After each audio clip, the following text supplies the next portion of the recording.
Puji Tuhan, Shalom. Sebelum kita memulai materinya hari ini, satu orang pimpin yuk dalam doa. Yana berdoa.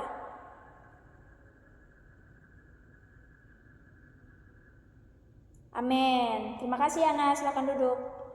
Ayo semuanya bawa Alkitabnya. Siapa yang gak bawa Alkitab? Kan minggu lalu Ibu sudah bilang harus wajib bawa Alkitab ya, jangan HP-nya aja yang dibawa, tapi Alkitabnya juga. Masih ingat gak minggu lalu kita belajar tentang apa ya? Ada yang ingat minggu lalu? Iya benar ya, tentang kasih. Kasih kepada siapa yang pertama? Kepada Tuhan dan juga kepada sesama. Nah hari ini kita mau belajar lagi tentang kebenaran firman Tuhan. Ayo semuanya kita buka di dalam kitab Galatia pasal 5. Galatia di perjanjian lama atau baru? Ya, perjanjian baru ya. Galatia pasal 5 ayat yang ke-22 dan 23. Yang sudah dapat katakan amin. Oh masih belum ya, kita tunggu Doni. Masih mencari. Kita tunggu. Yang sudah dapat katakan amin. Oke, semuanya udah dapat. Kita baca sama-sama Galatia pasal 5 ayat 22 sampai 23. Tetapi buah roh ialah kasih, sukacita, damai sejahtera, kesabaran, kemurahan, kebaikan, kesetiaan, kelemah lembutan, penguasaan diri. Tidak ada hukum yang menentang hal-hal itu. Amin. Di sini Ibu kasih judul buah roh. Apa judulnya? Ya, buah roh. Kita lihat yuk di ayat yang di kata yang pertama itu, buah roh ialah kasih. Minggu lalu kita udah belajar tentang kasih, mengasihi Tuhan dan mengasihi sesama. Ada yang mau kasih contoh nggak? Kasih itu seperti apa? Yana mau kasih contoh? Ya, jadi benar ya, kasih itu kita tidak suka marah-marah gak jelas sama teman. Harus saling bermain bersama, harus saling merangkul juga. Ya itu contoh kasih. Terus yang kedua ada apa di situ? Sukacita. Siapa yang kalau pergi ke sekolah mukanya suka cemberut? Atau pas temannya tegur, "Shalom Lola," mukanya apa sih? Ayo, siapa yang suka kayak gitu? Nah, hari ini kita belajar tentang buah roh yang kedua itu adalah sukacita.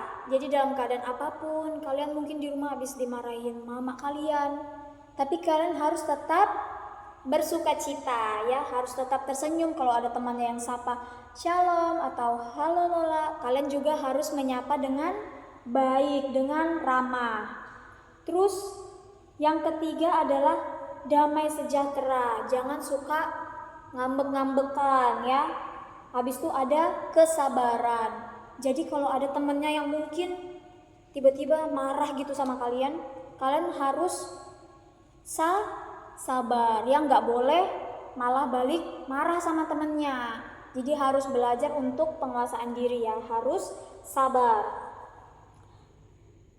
Selanjutnya adalah kemurahan, kebaikan, kesetiaan. Nah, kebaikan. Ada yang mau kasih contoh nggak kebaikan itu seperti apa?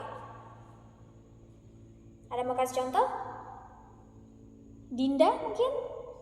Contoh kebaikan yang mungkin Dinda pernah lakuin ke temannya. Iya, jadi Dinda itu pernah menolong temannya. Temannya nggak bisa nyebrang ya pas itu. Siapa yang nggak bisa nyebrang? Oh Tini ya, Tini nggak bisa nyebrang saat itu dan Dinda bantuin untuk seberang jalanan. Itu tandanya Dinda apa? Baik ya, menyebarkan kebaikan. Lalu yang selanjutnya kesetiaan. Contoh kesetiaan gimana? Contohnya saat ini ya, mungkin anak-anak di luar sana seusia kalian lebih milih untuk main handphone aja di rumah daripada ikut sekolah minggu ya kan. Mungkin lebih milih tidur aja lah dulu, nggak usah aja sekolah minggu. Tetapi kalian memilih untuk pergi sekolah minggu. Itu artinya kalian setia.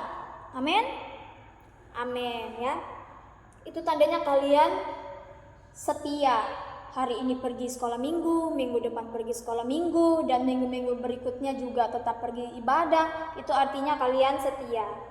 Terus kelemah lembutan. Siapa yang di sini masih suka ngomong-ngomong kasar sama temannya? Ayo ngaku. Gak ada yang mau ngaku, gak ada yang berani angkat tangan. Oh, cuma Dimas yang berani angkat tangan ya. Tepuk tangan buat Dimas. Ya, jadi ini harus lemah lembut ya, artinya dalam perkataan kita. Mungkin adik-adik ini masih suka ngomong-ngomong kasar sama temannya. Mulai hari ini dengar firman ini, kita selalu belajar ya untuk berkata yang membangun buat teman kita walaupun kita itu masih kecil. Tidak boleh ngomong kata-kata yang kasar, kata-kata yang tidak baik kepada temannya. Oke? Selanjutnya adalah penguasaan diri. Jadi penguasaan diri ini mencakup semuanya ya, termasuk kayak kita harus mengasihi teman, kita tidak boleh marah-marah sama teman, kita harus bersuka cita.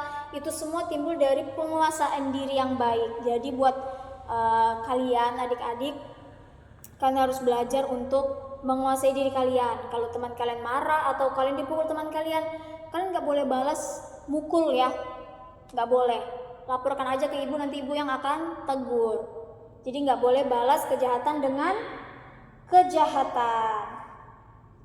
Kira-kira kalian hafal nggak 9 buah roh ini? Kan dikit aja nih. Belum hafal? Ayo sudah, kita belajar sama-sama ya. Ibu punya lagunya. Jadi lagunya tuh seperti ini. Semuanya ikutin ya. 1, 2, 3. Kasih sukacita, damai sejahtera, kesabaran, kemurahan, kebaikan, kesetiaan, kelemah lembutan, penguasaan diri. Inilah buah Roh Kudus mengalir dalam hidupku. Ku mau hidup dipimpin Roh Kudus setiap hari. Jadi ini jadi ayat hafalan kalian di minggu depan ya. Jadi ibu mau minggu depan kalian hafalkan Galatia pasal 5 ayat 22 sampai 23. Nanti lagunya ibu share ya di grup. Jadi kalian dengerin lagu itu, nanti minggu depan ibu akan tanya lagi ya untuk ayat hafalannya. Jadi semuanya ini harus hafal, oke? Oke. Sekarang ibu mau bertanya nih. Menurut Dimas, buah roh mana yang paling sulit untuk Dimas lakukan? Nyaring-nyaring dong Dimas, gak kedengaran temennya. Yang mana? Penguasaan diri. Oh, jadi menurut Dimas buah roh yang paling susah dilakuin sama Dimas itu adalah penguasaan diri. Karena kenapa tuh? Oh, karena Dimas katanya suka marah-marah sama temannya. Ya, jadi mulai hari ini ketika udah dengar firman tentang buah roh, Dimas harus belajar untuk penguasaan diri. Kalau menurut Yana, buah roh apa yang paling sulit untuk Yana lakukan? Apa? Kesabaran. Katanya Yana, dia susah banget untuk melakukan kesabaran. Karena kenapa tuh susah? Katanya Yana itu orangnya nggak sabaran ya. Jadi mulai dari sekarang harus belajar untuk lebih sabar lagi. Nanti setelahnya ini Tuhan pasti akan proses ibu, proses kalian juga untuk kita bisa melakukan 9 buah roh ini. Dan kita nggak bisa kalau pakai usaha kita sendiri ya. Jadi kita tuh perlu kekuatan yang dari Tuhan. Nanti Tuhan yang akan memampukan kita untuk menjalankan buah roh ini. Jadi ibu simpulkan, buah roh itu adalah bukti bahwa kita hidup di dalam Tuhan. Kalian pernah lihat pohon kan? Pohon yang berbuah. Contohnya pohon apa? Pohon mangga ya yang di belakang gereja itu. Pohon mangga itu kalau berbuah, buahnya banyak, terus mangganya manis, kira-kira semua orang suka nggak? Suka kan? Sama kayak kita, kalau hidup kita berbuah, buah kita banyak, ada 9 buah roh ini, kita akan disukai juga sama orang ya. Bukan cuma orang aja yang suka sama kita, tetapi Tuhan akan senang melihat anak-anaknya yang bisa menerapkan buah-buah roh ini. Jadi sampai di sini pelajaran kita hari ini. Jadi marilah kita belajar untuk menjadi lebih baik lagi seturut dengan kehendak Tuhan, seturut dengan firman Tuhan setiap hari. Ayo semuanya tutup Alkitabnya, kita berdoa. Kami mengucap syukur Tuhan untuk segala kebaikan-Mu, kemurahan-Mu yang kami rasakan hingga pelajaran hari ini boleh berjalan dengan baik. Itu semua karena berkat kemurahan Tuhan. Tuhan memberkati setiap anak-anak yang mendengarkan hari ini tentang buah roh. Biarlah itu dapat tertanam dalam hati dan pikiran kami. Dan biarlah Tuhan anak-anak ini dapat menerapkannya dalam kehidupan mereka. Bahkan mereka dapat menjadi terang, mereka dapat menjadi dampak yang baik dimanapun mereka berada. Dan biarlah Tuhan kami dapat berjumpa lagi, bertemu lagi di pertemuan berikutnya. Dan kami tutup Tuhan materi kami pada pagi hari ini hanya di dalam nama Yesus kami berdoa. Haleluya. Amin. Amin. Jadi sampai di sini pelajarannya. Jangan lupa dihafalkan ya untuk ayat hafalannya. Shalom.